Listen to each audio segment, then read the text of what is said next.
everybody, Jyotsna here, and my students like to call me Coach Joe. So how's everyone doing? Specifically, parents of my senior students. As you can see me, I'm already so exhausted because in the past weekend, I've been working constantly reviewing essays, Common App, running the Common App Bootcamp and everything. It's been a crazy ride. And I know as a parent as well, when my older son went through the application process, I know how stressful it can be. And that's the reason I have collaborated with former admission officers from Penn State and Columbia University. They are a husband and wife pair. Ginny Barnes is basically the Columbia admissions officer. She was there. She graduated from Columbia as well. And David Steen, who goes by Clark, my mentor, was the former Penn State admissions officer.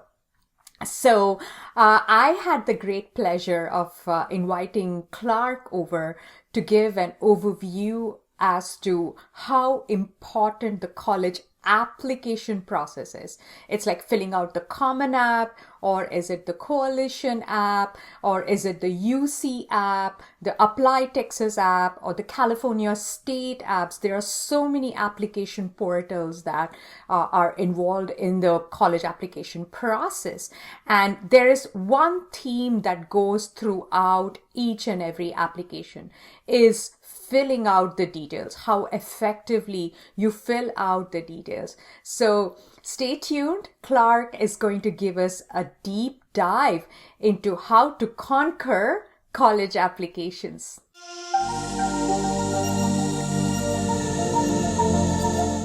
Welcome, everybody. Coach Joe here. And guess what? I brought my mentor in today, David Steen, who goes by Clark. Clark was the former admission officer of Penn State. He's a fantastic mentor, college counselor, test instructor, just all in all. And he's my go-to person when it comes to any questions with college admission process, testing, study skills, or academics. So go ahead, Clark. Well, hi, I'm Clark. Obviously, I worked admissions over at Penn State. And one of the things that we do is obviously we make people's lives a lot easier because the entire application process is, to be honest, kind of a minefield. There's a lot of misinformation out there. And with us, obviously, my wife also worked in admissions at Columbia, and we have a lot of other connections to people who worked in admissions.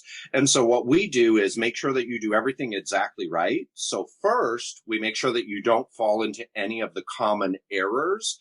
And second, we make sure that the application itself reflects as positively on you as possible. And that includes things such as making sure you've got a professional quality resume and making sure you've got the essay that's actually going to help rather than maybe what it is you've heard is the type of essay that you should write. We can confirm what it is that you need because of the fact that we did it for a living and have been doing this for the past 25 years now. So, yeah. Yeah, that's good to hear. Why do students need a resume? I mean, isn't resume for adults? I mean, why do colleges look for resume? Sure.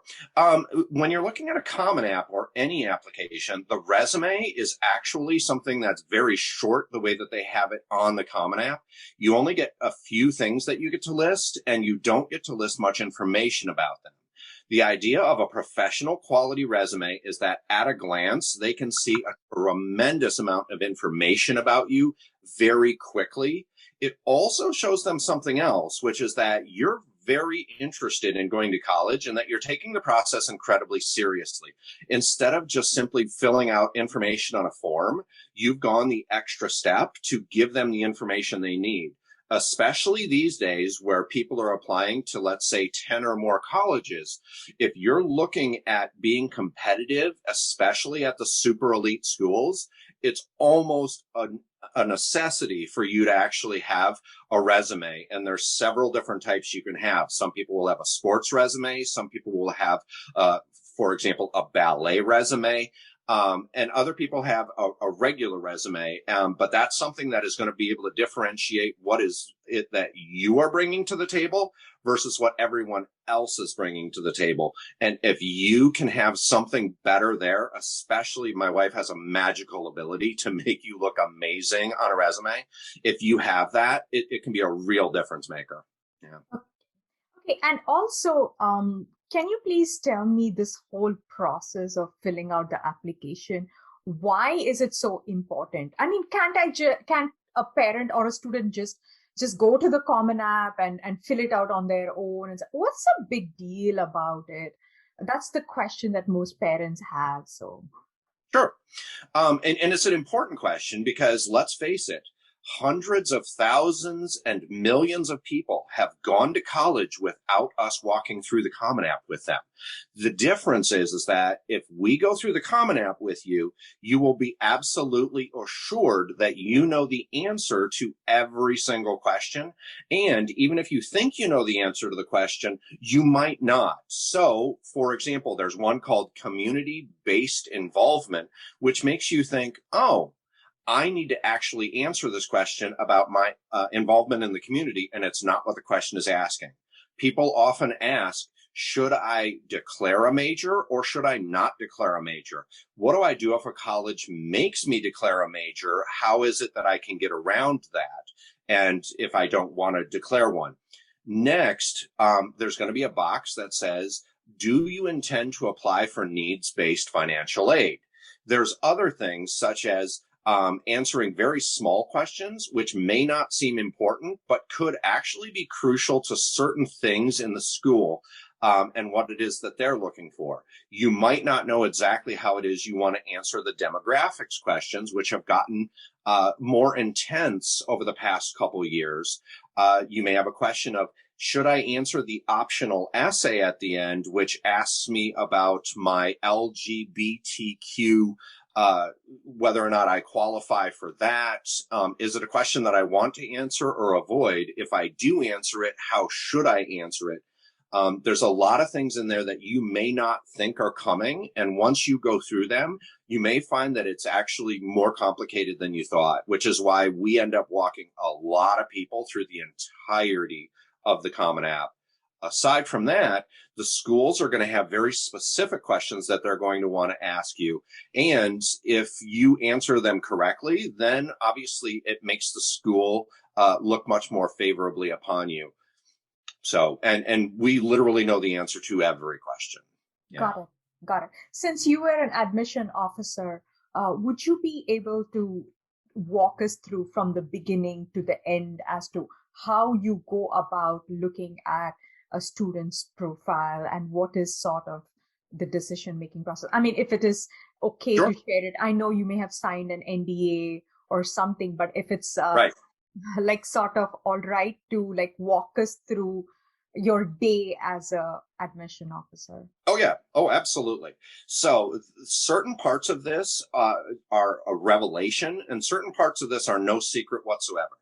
You may be well aware of the fact that your transcript is incredibly important. And we can answer questions about, well, what is it that makes a very important, impact within the transcript itself? Should I take AP classes? Should I take honors classes? Should I have a weighted GPA that I report or a non-weighted GPA that I report? Is class rank important, including whether or not I'm in a certain quartile or decile, whether or not I'm valedictorian or in the top few people of the class? We can absolutely answer that. And is it important to have an amazing transcript? Oh, yes, it is. That will be the number one thing that schools will look at because of the fact that they can see what it is that you've done over 3+ years. Now, that ends up being a hurdle that you need to get over. Now, with standardized testing, how important is standardized testing? It's an incredibly important tool because they can see what you've done compared to everyone out there, not just compared to the people who you were in school with. If we want that, we can already see that on your transcript. So is standardized testing something that's going to remain important? Oh, absolutely. So, and if you have a choice to send standardized tests, I recommend that you do. It will absolutely improve the quality of your application. Now, after that, they're going to be looking at other things. Once we've gotten you past the minimum transcript requirements that a school is looking for, and once you're past the minimum standardized testing scores that they're going to be looking for, next, they're going to be going immediately to the resume and to the essay. The resume is going to be important because they can see literally everything at a glance. And if I see the things that I want to see, and we can, of course, tell you exactly the things that you should be putting on there and the things that you should be doing through your high school career. If I see those things, then I look much more favorably upon you compared to somebody else with, let's say, a similar transcript and similar standardized testing. Next, I go to that essay. The essay is one of the things that I leave until later. And I decide within the first few sentences whether or not this is an essay that I'm going to like or dislike. So the intro to that essay is unbelievably important. You maybe have heard it referred to as the hook. And if it does hook you in, you win. And if it doesn't, you don't. And we can have a very brief discussion about a few topics that are absolutely good and a few topics that are absolutely bad. And obviously, we help people very regularly with figuring out exactly what topic to do and making sure that you've done that essay correctly. Other things, such as whether or not you've had a job, usually are not important unless that job has been something that has been academic. If you look at the letters of recommendation, those can be important, but they almost always aren't. The difference is if you're getting a letter of recommendation from, let's say, a coach to another coach, that can be very important. If you have one from a congressperson in order to apply to, let's say, the Naval Academy or one of the other military academies, that can be incredibly important. For the most part, the ones from teachers are not important. They tend to look all the same, which is Johnny was a very good student. I remember this thing that he did in school one time, and he's a good researcher. Thank you. And please let him into your school. And they end up not being particularly important. However, you have to have them there in order for your application to be complete. One other thing that people stress about is the importance of the counselor recommendation from your guidance counselor. That is usually as unimportant as a piece of information as there is on the entire application. I do not operate under the assumption as an admissions officer that you actually know your teachers, that your teachers actually know you, and it's even less for the guidance counselor. So when it comes to the guidance counselor, all I'm looking for is, has the student been suspended? Has the student been disciplined? Has the student been expelled? And please enclose the transcript. The only contact that I will have with a guidance officer is if I need to call them up, or these days email them and say, can you please send the transcript? The application has been complete except for that. Okay, yeah, that's quite insightful. So another question that most parents ask is, do students need to wait for the transcript and everything to submit their Common App, or when can they submit it?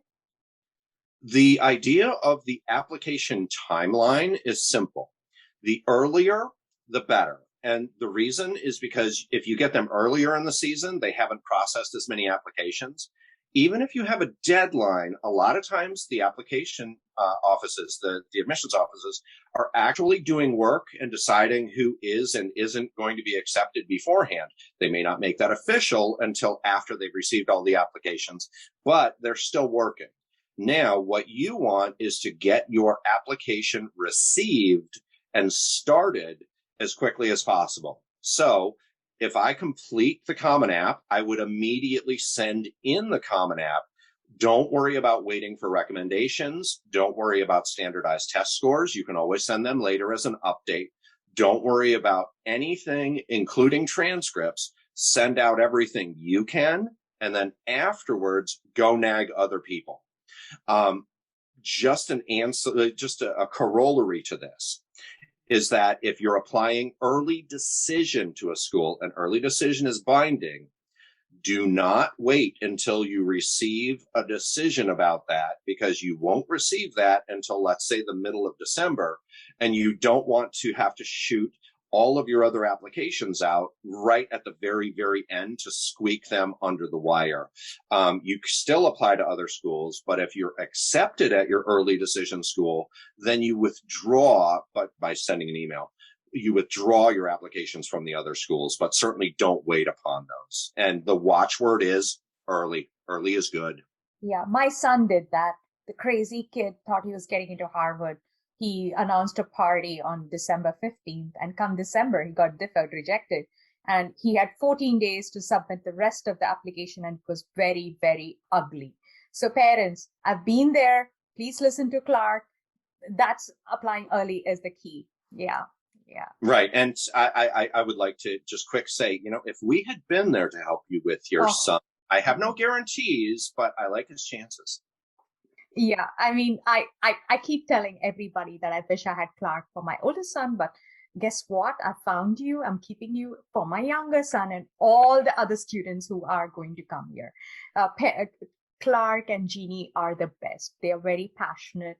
They work very closely with the children. It's not like a business or a job for them. They care about it. So yeah, I've had wonderful experience with both of them. And is there anything else that you would like to add that the parents should know about? Because the common thread that I get from parents is, hey, my child only needs to get their essay reviewed. I need external help only for the essay. I mean, the rest of the section, it's not rocket science to fill out. Right. Oh, no, I understand that. It's sort of the idea of when I go to the doctor's office, I fill out a piece of paper and then I go in and then the doctor figures out whatever it is that needs to be done. And with that, I think of this more of like a setting up the rest of your life process. And the better the school that you get into, the better starting place you have. Obviously, that's directly proportional to where it is that you end up in life. And so with that, I tell people, it's really not that expensive, between $150 and $200 to walk through to make sure that your Common App is exactly right. In order to make sure that you've got a resume and an essay that are exactly what they should be, going through all of the supplemental essays, most people can get through that entire process from beginning to end, in which case they now no longer have to worry about anything, wondering if it's right, wondering if it's wrong, wondering if they've stepped into a landmine. And you're positive that everything is exactly correct and that you've made sure you have the absolute best shot of getting into a school. And almost everyone, unless you're going for unbelievably intense schools, gets through the entire process for less than $1,000. It's a very small investment for a lot of peace of mind and, knowing that you're going to have the best application you possibly can. Yeah, I agree. I totally agree. Yeah. And also, can you please tell us, if like the ideas for essays, is it included in your boot camp, or can you share with us as to what could be the potential essay topics, and as an admission officer, what is it that you would like to see? Sure. So with me, it's very simple. I'm not going to give away any trade secrets here, but that's not really the idea. The idea is there's certain topics that you want to avoid, and I will give you one, which is something that everyone thinks is a great idea to talk about, which is how you overcame adversity, unless they specifically ask you that in a supplemental essay. I avoid that like the plague. And there's reasons for it. And if you come to the Common App Bootcamp, I will tell you exactly what the reasons are. If you work with us personally, I'll tell you exactly why it is you want to avoid that.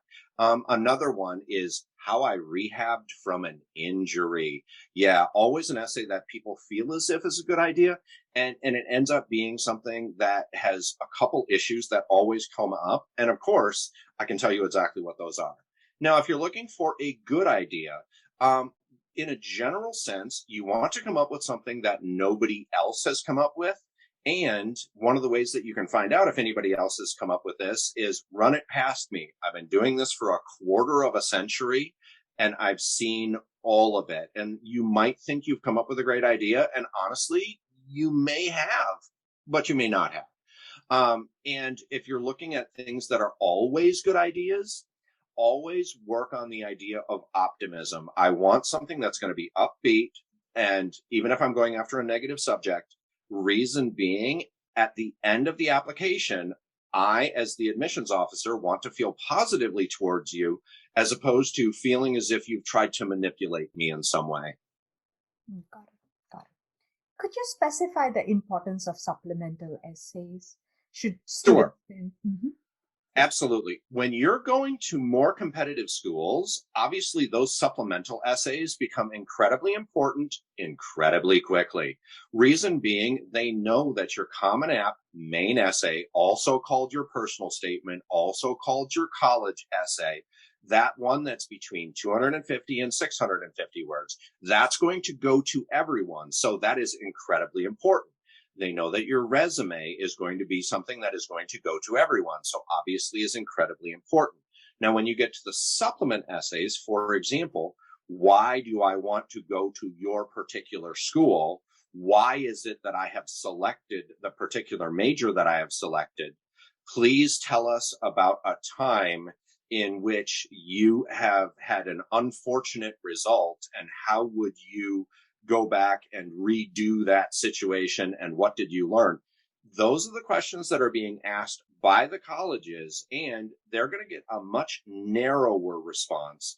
And because of that, how important do they become? Very. And you're going to be seeing those at schools such as NYU, Wake Forest, Duke, University of Michigan, any of your higher order schools that are going to be much more selective, all the way up to the elites. For example, they're going to have very specific questions at Yale and at Brown and at Stanford and at the University of Chicago. When you're looking at those essays, they know and have crafted them to try and be specific to their school. So if you give a generalized answer, they know that you really haven't investigated what it is that they're doing at the school. And so those are, again, exclusionary essays. Those are the ones that I want to read through. And if I can tell that you're not really interested in my school, I don't want to accept you. Not because I don't think you'll do well at my school, but very specifically because even if I accept you, I don't think you're going to come to my school, and you screw up my enrollment numbers. And that's incredibly important at a school. How many, as a percentage of the people you accept, actually then come and attend your school? And that's the sort of thing that gets people hired and fired in the admissions business. So that they take very seriously. And that's one of the reasons that these supplemental essays are incredibly important. They can then tell whether or not you're apt to actually come to the school or not come to the school. Wonderful. I mean, that's so insightful. I didn't know the importance behind the supplemental essays, right? Yeah. Yep. Yeah. Right. Okay. So do you have to add any other aspects of the Common App that students need to be aware of? That what are the typical mistakes or the pitfalls that you've seen as an admission officer? Sure. Some of the things that I see a lot of times is that, and you would think this wouldn't actually happen, and yet it happens all the time. People don't fill out critical pieces of information. One of the things they don't do is they won't fill out all the information about their parent. Oh, please do that. Yes, we want that information. Are we using your parents to judge you in terms of admission? Of course, because if we didn't want to know those things, it wouldn't be on the application. A lot of times in the supplement part of the application, they want you to fill out whether or not you have alumni information. And if you do, that can be something that makes the difference between getting in or not getting in. A lot of people will not take the time that they need in order to fill in the activities information, and this is something that people don't know. There's a very specific way that you need to fill in that activities information. And if you do it wrong, you're not going to be presenting yourself in the way that they want. For example, people normally put the activities in a very wrong order. Now, you as an admissions officer are going to be acting as a person would act. And are you going to read through all of the things that they're going to put in there? No, you're probably going to be doing a little bit of skimming.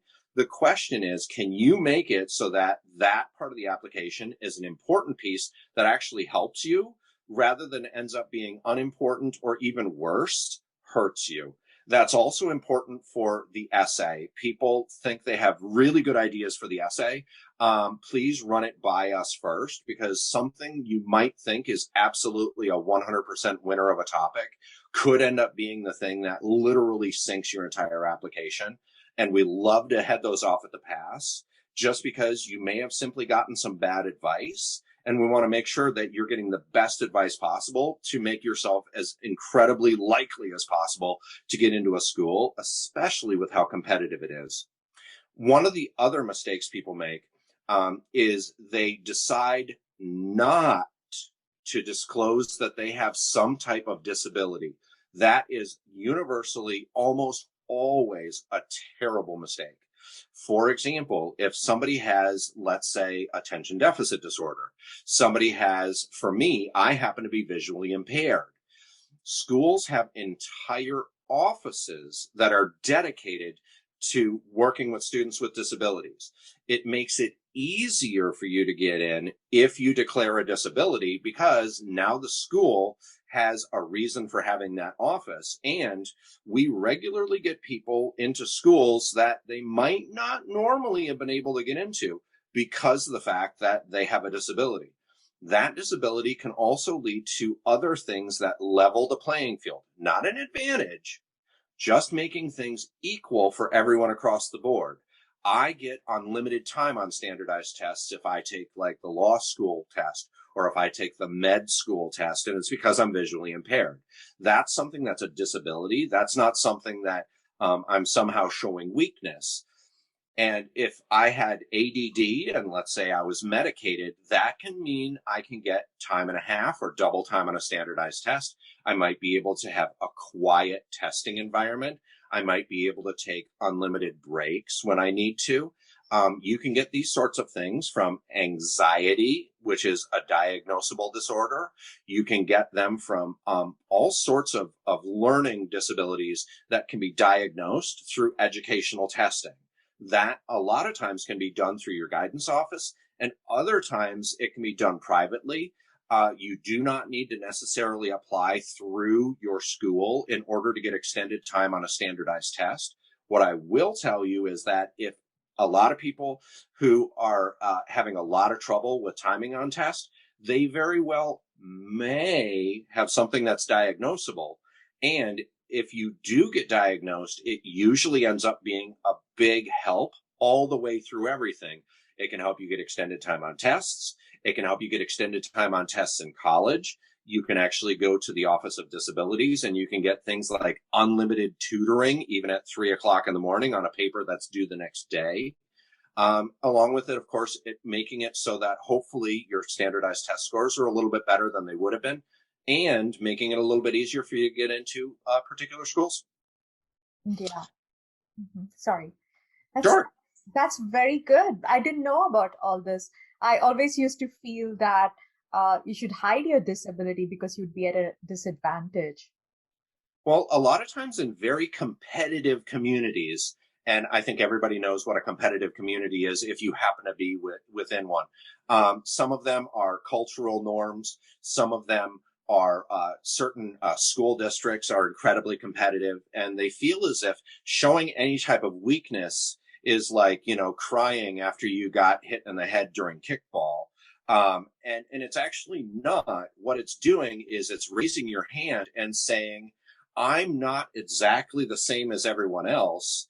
And if I could have some type of accommodation, that could allow me to be much more competitive with the other people. Usually ends up being incredibly positive, especially since colleges, in case you didn't know this, want people who are individuals. They're not looking for somebody who is just plain and simple vanilla, exactly like everyone else. That's why we want the application to stand out. And there's ways that you can do that. Part of it is not hitting any of the pitfalls in the Common App, but part of it is also doing a positive good for yourself with things such as like the resume and the essay, which can make a tremendous difference, especially if, let's say I'm in an admissions committee and I'm sitting at a table And let's say I'm at an Ivy League university or something that's incredibly competitive, like one of the University of Texas schools, in which case I'm an out-of-state person, or the same thing with like the University of Virginia or North Carolina or a University of California school, and I'm not a state resident. If I'm sitting around an admissions committee and we're deciding who it is that's getting in and who it is that's not getting in, we have already decided all the people who have got the correct transcript, all the people who've got the correct standardized testing. So what it is that we use to differentiate people is the resume, the essay, and the supplement essays. Those are by far the most important things that make the difference at the very top of the decision-making process. Got it. Yeah. And can you please tell us how much time does an admission officer have for an application? I mean, are they running against a timeline? Do they have to like churn this many applications? Do you have that information? Oh, I do. So let's talk about the life of an admissions officer incredibly briefly. It goes like this. It's not well paid. It's a grinding job. You are usually overloaded with a tremendous amount of files that you need to get through within a particular time frame. You usually end up working far beyond the normal day that people would be working. You end up having to do a lot of number crunching by yourself and then also within groups. A lot of debate can go on between like who is a terrific application and who is not a terrific application. And how much time do I have? If I'm going through your basic information, you're looking at putting an hour and a half or so into your Common App for everything aside from the resume and the essay.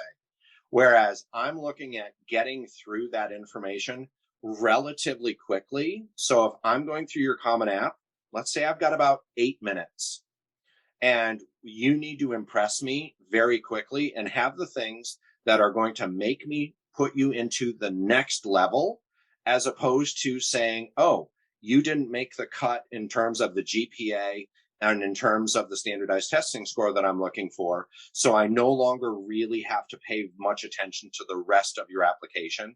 And because of that, the amount of time that somebody gets varies. However, the better your application is, the more time that I'm going to be spending on that. So it's not just going to be something that I'm going to do a first pass. I'm going to be taking it through a second pass, and then I'm putting it through another filter until it gets to committee.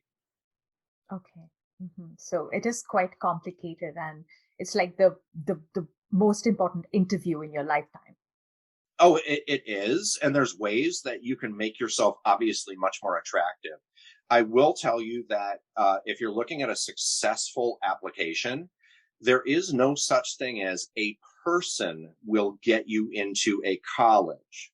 That's why there's certain topics I avoid. I usually don't go after politics. I usually don't go after religion, because if there's one person in that line of people looking at your application who doesn't like the thing you do, then bad things can happen. So what I always tell people is you want to have something that's going to be universally a good application. And there's ways to do that, of course. And the better your application is, the more eyes that are going to see it. There's no such thing as only one person who's going to let you in.